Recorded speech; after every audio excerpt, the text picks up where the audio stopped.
오늘 성경 말씀 열왕기상 17장 23절에서 24절 말씀입니다.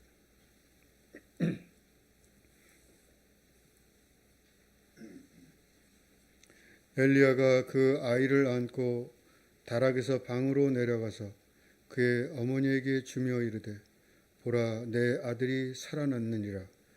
여인이 엘리야에게 이르되 내가 이제야 당신은 하나님의 사람이시오 당신의 입에 있는 여호와의 말씀이 진실한 줄 아노라 하니라.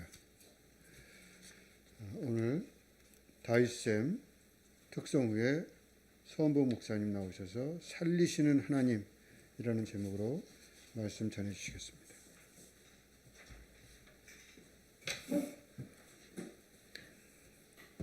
정말 은혜로운 찬송이었습니다. 아니었나요?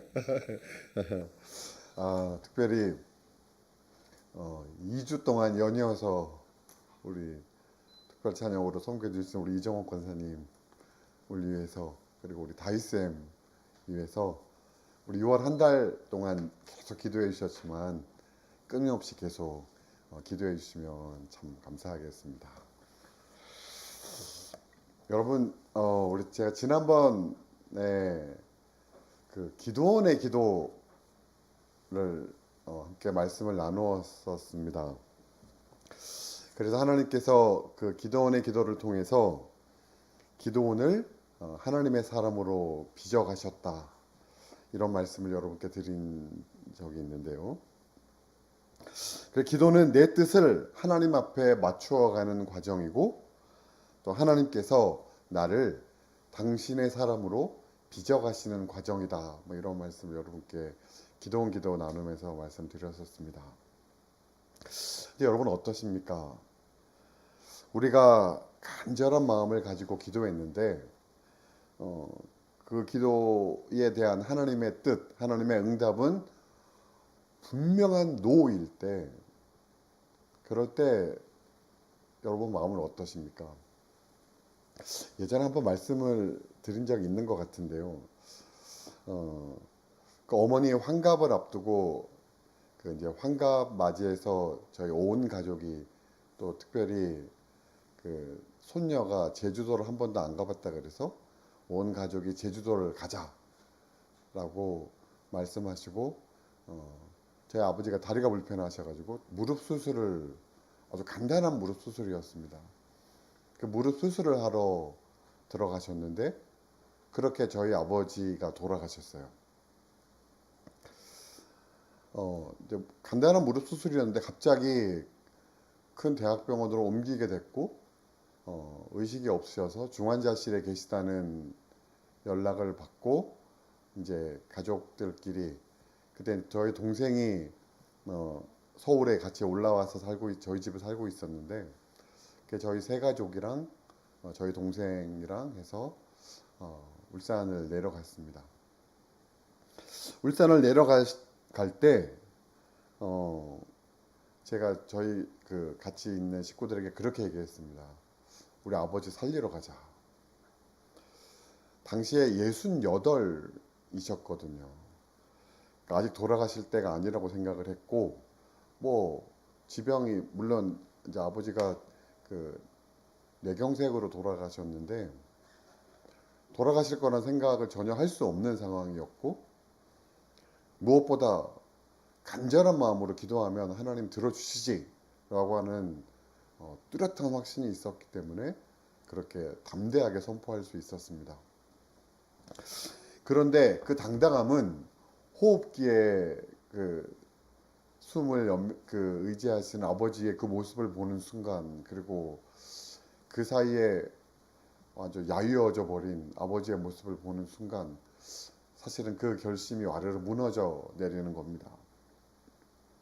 그리고 이제 한없이 눈물 흘리는 그 가족들을 보면서 그 힘 없이 고개를 이렇게, 뭐 울지 말라는 말씀 아니셨을까 싶습니다. 그러니까 이 호흡기를 끼고 있으니까 말씀을 못 하시고, 그렇게 고개를 내저으시는 아버지를 보는 순간, 그런데 그래도 정말 간절하게 하나님 앞에 기도했습니다. 하나님 살려주십시오. 근데 그 기도가 무색하게 그 다음 주에 그 간절한 기도를 한 그 다음 주에 저희 아버지가 돌아가셨어요. 그 당시에 저는 제 기도를 여러분 어떻게 이해하실지 모르겠는데 아주 무참하게 짓밟으신 하나님에 대해서 용납이 되지 않는 겁니다. 꽤 오랫동안 그랬던 것 같습니다. 여러분, 목사가 어떻게 그런 믿음을 가질 수 있나? 뭐 그런 어떤 책망하는 마음 드실지 모르겠는데 그 당시에 아주 겹겹이 쌓인 그 삶의 고난, 그 고난 중에 맞이한 아버지의 죽음 앞에서 참 그 믿음을 유지하기가 쉽지는 않더라고요. 오늘 우리가 함께 읽은 본문은 하나님께서 사르밧 과부를 살리시는 내용의 마지막 구절입니다. 우리 시간상 두 절만 읽었지만 사실은 오늘 17장 전체의 내용을 우리가 함께 뭐 여러분 잘 알고 계신 내용이겠지만 나누려고 하는데요.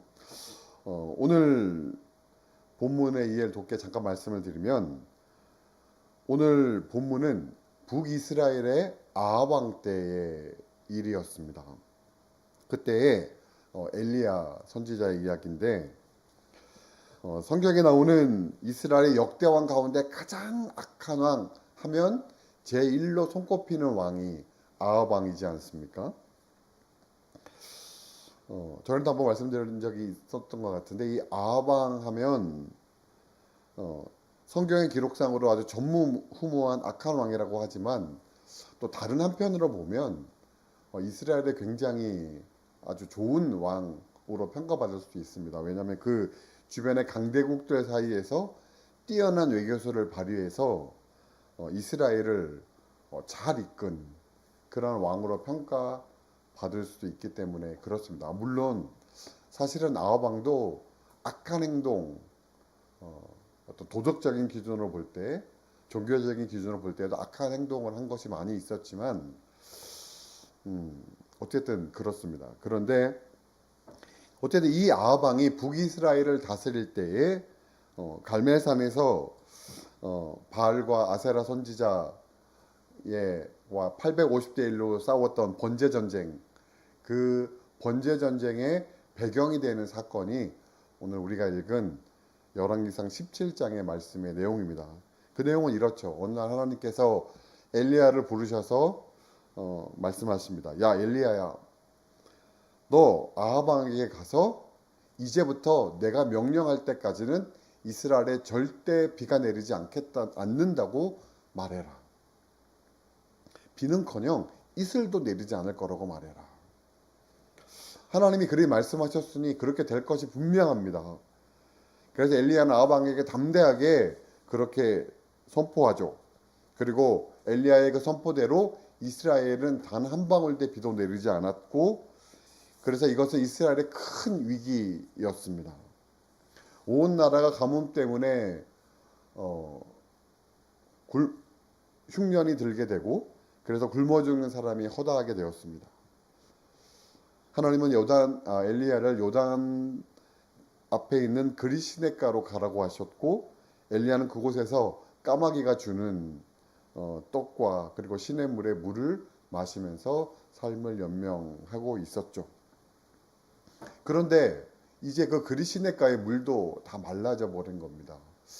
아마 엘리야가 성경에 그런 내용이 없지만 야 이제 어떡하나, 이제 물도 말라버렸는데 이런 생각 들지 않았겠습니까?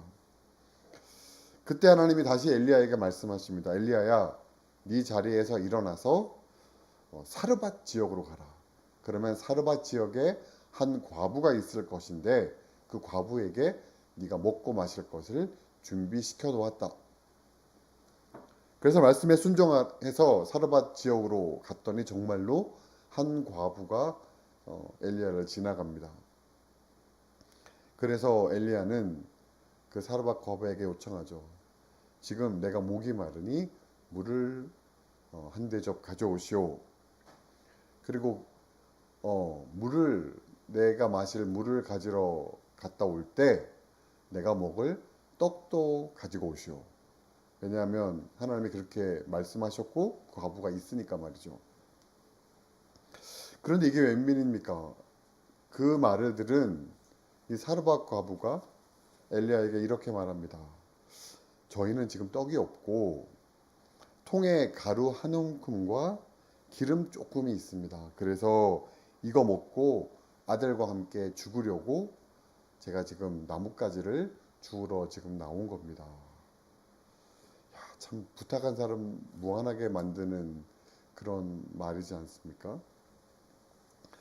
그런데 그 말을 들은 엘리야 말하는 거 보십시오. 그래? 그러면 당신 말대로 먼저 나를 위해서 만들고 그리고 그 후에 너와 당신의 아들이 먹을 걸 만드시오. 여러분 엘리야가 말이 좋아서 선지자지 이거 완전 비렁뱅이 아닙니까? 자기도 먹을 게 없지 먹을 게 없어 먹을 거 달라고 구걸하는 거잖아요. 벼룩도 낯짝이 있지 어떻게 이럴 수가 있나. 그리고 엘리야가 이어서 이렇게 말하죠. 그렇게 하면 다시 이 땅에 비가 내리는 날까지 통의 가루가 떨어지지 않고 병의 기름이 떨어지지 않을 것이다. 이 사르밧 과부의 생각으로는 정말 이기적이고 말도 안 되는 요구였을지 모르지만 사르밧 과부는 그 말에 온전히 순종했습니다. 믿었을 겁니다. 믿었다고 하는 표현은 없지만 사르밧 과부의 행동을 보면 분명히 그녀는 믿었을 겁니다. 믿었습니다. 그러자 정말로 여러 날 먹는 동안 엘리야의 말대로 다시 비가 와서 곡식을 얻을 때까지 전혀 그곳이 마르지 않았습니다. 우리 성경을 읽으면서 없는 가운데 베풀면 또 없는 가운데 하나님의 사람을 위해 헌신하면 하나님께서 그 모든 것들을 채우시는구나 라고 하는 은혜의 마음이 또 감사의 마음이 감동의 마음이 들 수 있을 것 같습니다. 이렇게 해피엔딩이 되는가 싶었는데요. 근데 오늘 우리가 함께 읽었던 본문의 내용을 보면 갑자기 이 여인의 아들이 병이 들더니 죽어버렸습니다. 여러분 잘 아시다시피 이스라엘은 아들이나 그러니까 남편이 없으면 혼자 여인이 살아갈 수 없는 그 당시에 그런 곳이었습니다. 이 여인은 과부였기 때문에 당연히 남편이 죽었다는 거죠. 이 여인에게 있어서는 아들이 희망이었습니다. 아들이 나이가 얼마나 들었는지는 알 수 없지만 결국에 그 아들이 장성하게 되면 이 과부에게 이 아들은 희망이라는 거죠. 그런 그녀가 하나님의 사람을 아낌없이 섬겼더니 하나님께서 아들과 나의 생명과 나의 희망과 나의 소망을 회복시켜 주셨고 보존시켜 주셨구나. 이런 감동의 마음이 들었을 텐데 그런 기쁨의 마음이 들었을 텐데 그 희망과 소망이었던 아들이 죽어버렸다는 거죠.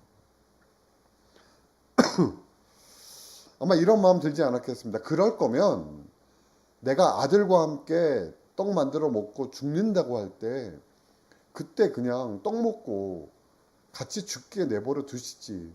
왜 그런 일들을 행하셨나? 지금 이제 와서 그 떡가루가 마르지 않고 기름이 마르지 않는 게 무슨 소용이 있나? 아마 이 과부가 이런 마음이 들지 않았겠습니까? 어차피 아들이 죽으면 내 삶에는 더 이상 희망이 없는데 왜 그런 것인가 하는 원망의 마음이 들지 않았겠습니까? 18절을 보니까 그래서 그녀가 이렇게 말합니다. 당신이 나와 무슨 상관이 있기에 내 죄를 생각나게 하고 내 아들을 죽게 하려고 내게 오셨나이까. 성경에는 유감스럽게도 이 여인이 무슨 죄를 졌는지 나와 있지가 않네요. 이 여인 말대로 무슨 죄가 떠올랐던 건지 아무도 알 수 없는 이 여인만 알고 있는 죄가 떠올랐었던 것인지 그러면 그 죄가 뭐였는지 알 수 없지만 사실 그게 중요한 건 아닌 것 같습니다.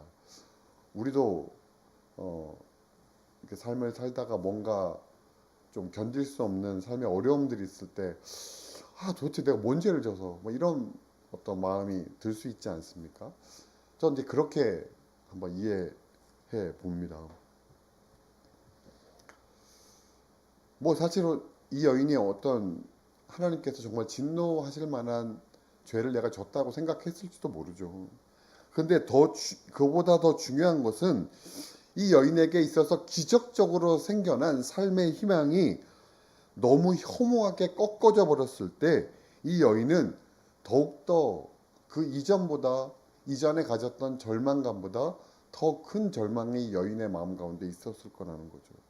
이럴 거면 왜 그런 기쁨을, 이럴 거면 왜 삶의 소망을 나에게 허락하신 것인가 라는 원망의 마음이 더 커졌고, 그런 마음에서 이 사르밧 과부가 한 말이었을 거라는 거죠. 사르밧 과부의 아들의 죽음은 엘리야에게도 정말 큰 충격이었습니다. 아마 오늘 본문을 통해 볼 때 엘리야도 예상하지 못했었던 일이었던 것 같습니다. 그렇지만 엘리야 그냥 충격만 받고 있을 수는 없었고, 사르밧 과부에게 죽은 아들을 내어달라고 해서 다락에 올라가서 하나님 앞에 간절하게 기도했습니다. 내 하나님 여호와여, 원하건대 아이의 몸에 영혼이 돌아오게 해 주옵소서. 간절히 3번을 자신의 몸을 그 위에 올리고 간절하게 기도했다고 했습니다. 그리고 22절을 보면 엘리야의 간절한 기도를 하나님이 들으셨고 아이의 혼이 그 몸에 돌아오게 하시고 살아나게 되었습니다. 이 얼마나 기쁜 소식입니까? 이 얼마나 뿌듯한 소식입니까? 엘리야가 다락에서 내려와 그 어미에게 주면서 보라, 내 아들이 살아났다 라고 말합니다. 그 모습을 본 사르밧 과부는 이제야 당신이 하나님의 사람이며 당신의 입에 있는 하나님의 말씀이 진실한 것을 깨닫게 되었습니다 라고 하는 것이 오늘 우리가 읽었던 본문의 내용입니다. 여러분, 오늘 성경의 주인공은 사르밧 과부이죠. 여러분, 과부의 죽은 아들이 살아난 것, 혹시 그 어디서 또 우리가 성경에서 볼 수 있는데 라는 생각 들지 않으셨습니까? 누가복음 7장에 보면 나인성의 과부의 아들을 살리신 예수님의 기록이 나옵니다. 예수님께서 나인성 성문에 들어가실 때 갑자기 관물이 하나가 나옵니다. 그 나인성에 있는 과부의 아들이 갑자기 죽음을 당하게 된 거죠. 예수님은 그 여인에게, 아들이 죽어서 울고 있는 그 여인에게 울지 말라고 말씀하십니다. 예수님께서 이 여인에게 울지 말라고 하신 그 말씀은 단순한 위로의 말씀, 울지 마, 괜찮을 거야, 그런 위로의 말씀이 아니었습니다. 예수님께서 이 여인에게 울지 말라고 하셨던 말씀은 이 여인이 울지 않게 해주시겠다고 하는 말씀이셨습니다. 그리고 이 여인이 울었던 그 근본적인 원인이었던 아들을 살려주셨죠. 갑자기 사르밧 과부 얘기하다 누가복음 나인성 과부 얘기해서 죄송합니다만, 이게 똑같은 아들이 죽었던 그 과부의 이야기인데 조금 달라서 비교하려고 한번 말씀을 드려봤습니다. 이 나인성 과부의 이야기는 그 구조적으로 백부장, 믿음이 좋았던 백부장의 믿음 이야기 그 다음에 기록되어져 있습니다. 그 백부장의 하인을 고치는 이야기 다음에 기록되어져 있습니다. 그리고 나인성의 과부 이야기 다음에는 그 세례 요한이 예수님에 대한 믿음이 있었는데 믿음이 흔들려서 예수님, 우리가 기다리는 메시아가 당신입니까? 아니면 우리가 다른 메시아를 기다려야 됩니까?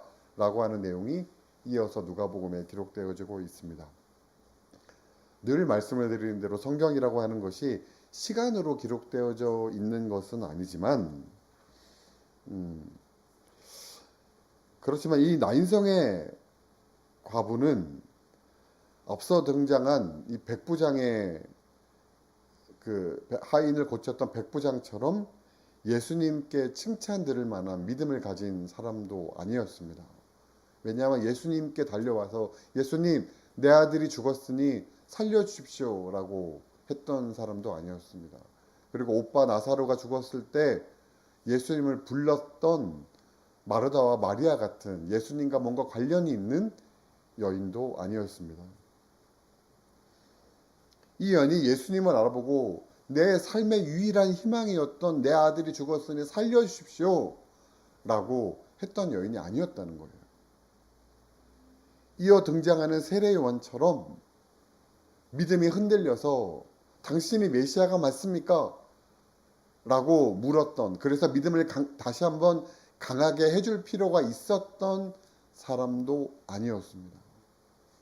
그렇다면 예수님이 왜 이 나인성 과부의 아들을 살려주셨을까? 우리가 이 나인성 과부를 볼 때 알 수 있는 것은 이 나인성 과부의 아들이 살아났는데 이 나인성 과부의 아들이 살아날 만한 어떠한 조건도 어떠한 권리도 이 나인성 과부에게는 없었다는 거예요. 예수님이 나인성 과부의 아들을 살리셨던 것은 오로지 예수님께서 베푸신 은혜였다는 거예요. 어떠한 것도 예수님께 내세울 수 있는 것이 없었던 여인이었다는 거죠. 그래서 이 일을 본 예수님께서 이 나인성 과부의 아들을 살리신 이 기사의 마지막 결론 구절은 예수님이 나인성 과부의 아들을 살리신 것을 본 온 유대 백성들이 큰 선지자가 우리 가운데 일어났고 하나님께서 자기 백성을 돌보셨다라고 고백했다고 기록합니다. 다시 말해서 이 나인성의 과부의 아들을 살리신 것은 하나님께서 아무것도 요구할 수 없는 당신의 백성을 살리셨다는 것을 유대 백성들에게 그리고 이 나인성 과부에게 보여주시기 위해서 그 아들을 살리셨다는 거죠. 이 나인성의 나이는 아름다운, 매력적인이라고 하는 뜻을 가진 단어입니다. 그런데 이 성에 살고 있는 이 과부, 나인성의 과부는 그 성에 걸맞는 삶이 아니었습니다. 아름다운 삶이 아니었다는 것. 과부였고, 그런데 그 아들마저 죽어버린, 전혀 아름답지 않은, 전혀 내세울 것이 없는 삶이었다는 겁니다. 그런데 그런 그녀의 아들을 살려주셨을 때 아마 그녀의 삶은 아름다운, 감사하는 삶이 아니었겠냐는 거예요. 그런 면에서 비교해 보면 이 사르밧 과부는 다르죠. 사르밧 과부는 살려줄 만한 사람이었다는 거예요. 왜요? 하나님의 사람을 지극정성으로 섬겼잖아요. 마지막 양식을 자신이 먹을 거였는데 자신과 아들이 먹기에도 부족한 그것을 하나님의 사람을 위해서 섬겼잖아요. 그리고 이 사르밧 과부는 하나님의 능력을 본 사람이지 않습니까? 또한 하나님의 사람을 위해 놀라운 헌신을 한 사람이지 않습니까? 그렇다면 왜 하나님은 이 사르밧 과부에게 이 드라마틱한 일을 경험하게 하시는 것일까요? 엘리야에게 따져 묻듯이 말한 것처럼 뭔가 죄가 있기 때문에 그랬을까요? 그 죄를 깨닫게 하기 위해서 그랬을까요? 아마 그랬다면 이 사르밧 과부가 뭔가 회개하는 과정이 있어야 하지 않았을까요? 이 죽었던 아들이 다시 살아나고 난 이후에 우리가 아까 잠깐 말씀을 드렸지만 이 사르밧 과부가 엘리야에게 무엇이라고 말했습니까? 우리 24절 우리 본문 말씀 아까 제가 읽었던 말씀 다시 한번 같이 화면에 뜨니까 읽어보겠습니다. 같이 읽겠습니다. 여인이 엘리야에게 이르되 내가 이제야 당신은 하나님의 사람이시오 당신의 입에 있는 여호와의 말씀이 진실한 줄을 아노라 하니라. 여러분 이 여인은 이미 예전에 하나님의 능력이 얼마나 놀라운지를 알았습니다. 깨달았습니다. 봤습니다. 경험했습니다. 아무런 희망이 없이 그저 죽기만을 기다리고 있었던 그때에 하나님께서 이 여인의 삶에 개입하셔서 그 삶을 어떻게 희망으로 바꾸시는지 하나님께서 분명히 보여주셨다는 거예요. 그런데 아들이 죽었습니다. 아들이 죽자 이 여인의 영혼도 죽었고 이 여인의 소망도 다시 죽었습니다. 좀 더 구체적으로 말하자면 하나님은 이 사르밧 과부에게 얘야, 너의 희망은 너의 아들이 아니라 너의 희망은 나 여호와 하나님이다. 이렇게 말씀하셨을 텐데 이 여인은 여전히 내 아들이 희망이었고 내 아들이 하나님이었다는 거죠. 하나님이 그저 모자의 인생에 베푸신 그런 소망의 은혜는 그녀에게 전혀 안중에 없었다는 거죠. 여러분, 이 사르밧 과부만 그렇습니까? 여러분, 우리는 어떻습니까? 여러분, 제가 서두에 돌아가신 아버지 말씀 들으면서 말씀드렸잖아요. 제 아버지가 중환자실에 계실 때 이제 저희 가족이 이제 어머니랑 같이 갔는데 저희 어머니가 아버지에게 그렇게 말씀하시는 거예요. 내가 평생 당신 손과 발이 돼줄 테니까 그냥 살아만 있어줘요. 제가 하나님께 용납이 되지 않는 부분도 그랬어요. 왜 그렇게 일평생 하나님께 부름 받을 때까지 내가 당신을 위해 헌신하겠다고 하는 그 어머니의 기도. 하나님, 아들 목사가 좀 목회에서 좀 잘 목회하고 있는 모습을 보고 돌아가게 해주십시오. 아들을 위해서 끊임없이 기도하셨던 아버지인데 그거 보게 해주십시오라고 하는 그 기도를 어떻게 이렇게 무참하게 짓밟으실 수 있나.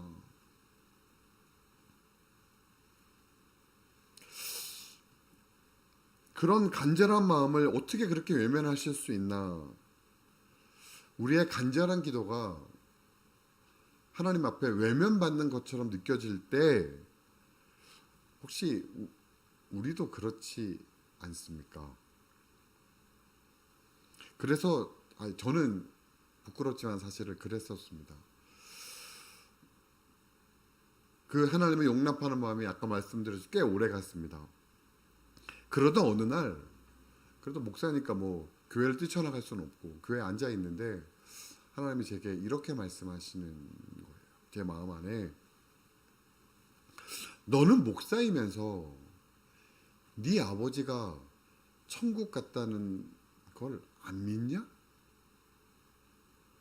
너는 만약에 너 같은 일을 당한 사람을 위로하기 위해서 장례 예배에 간다면 그러면 그 사람에게 당신의 아버지가 당신의 남편이 당신의 아내가 지금 하나님의 품에 안겨서 세상에서는 느낄 수 없는 그런 감사한 마음으로 하나님의 품에 안겨 있을 것이라고 넌 설교하지 않을 거냐?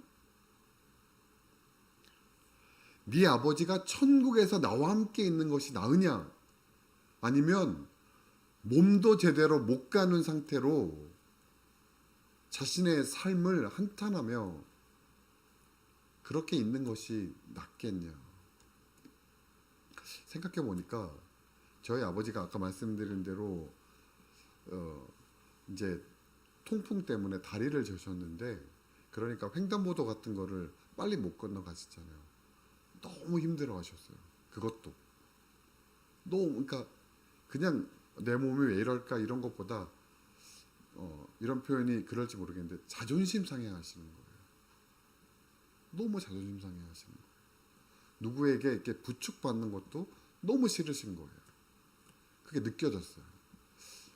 그런 아버지가 그 상황에 있으면 물론 그래도 함께 있는 게 참 저희에게는 감사한 일이지만 아버지의 마음이 어땠을까 이런 생각이 들었습니다. 사랑하는 여러분, 우리는 모두 하나님을 만난 경험들이 있을 것입니다. 하나님을 처음 인격적으로 만나서 그 은혜에 감격해서 때로는 눈물을 흘리고 때로는 웃고 기뻐하고 그 은혜에 감사했었던 시절이 있고 아니 지금도 아마 그러실 것입니다. 아마 그때는 우리의 믿음이 그 누구보다 더 크고 위대한 것 같아 보였다고 하는 순간이 있었을지 모르겠습니다. 그때는 늘 하나님과 동행하는 것처럼 보였고 매일매일이 하나님의 살아계심을 목도하는 그 기적을 경험하는 때였지 라고 하는 삶의 순간이 있었고, 아니 지금도 그런 가운데 있었을지 모르겠습니다. 마치 끊어지지 아니하는 통의 가루와 병의 기름처럼 하나님의 은혜가 끊임없이 끊어지지 않는 것처럼 느껴지던 세월. 그런데 어느 순간 절망의 사건들이 일어날 때 여전히 통의 가루는 끊어지지 않았고 여전히 기름병은 마르지 않았는데 하나님을 향한 우리의 소망은 끊어져 버린 것과 같은, 메말라져 버린 것과 같은 그런 삶의 순간이 혹시 우리 삶에는 없었습니까? 사르밧 과부처럼 우리는 혹시 그런 적은 없었습니까? 사르밧 과부에게 소망은 아들이 아니라 하나님이셨던 것처럼 우리에게 소망은 우리가 이루고 싶고 우리가 다다르고 싶고 우리가 가지고 싶은 것이 아닌 하나님입니다. 우리에게 신실한 유일한 것은 오직 하나님입니다. 사랑하는 여러분, 우리가 하나님께 우리의 소망을 두기를 원합니다. 여전히 마르지 않는 통의 가루와 여전히 마르지 않는 기름병을 우리의 삶에 보여주시며 여전히 당신의 살아계심을 드러내고 있는, 당신의 살아계심을 보여주시고 계시는 그 세미한 흔적을 우리의 삶 가운데 발견할 수 있기를 소원합니다. 그리고 그 흔적 가운데 숨어 계시는 하나님을 발견하며 우리의 소망을 더욱더 굳건하게 할 수 있기를 소원합니다. 기도는 내 삶에 때로는 숨어 계시는 하나님의 흔적을 발견하며 그 하나님을 만나는 놀라운 경험을 가지는 순간입니다. 올 한 해 우리가 기도하는 사람으로 살아가는, 또 그래서 우리가 계속 우리의 기도를 익히고 배우고 만들고, 그래서 우리가 기도의 사람으로 되어져 가는 과정을 통해서 우리가 매일매일 매 순간순간 하나님의 신실하심을 경험하고 하나님의 그 신실하심을 발견하고, 그리고 우리에게 끊임없이 삶의 소망을 공급하시는 그 하나님의 손길을 발견하는 저와 여러분의 삶이 될 수 있기를 주님의 이름으로 간절히 축원합니다. 오늘 말씀 기억하며 잠시 간절하게 묵상하며 기도하겠습니다.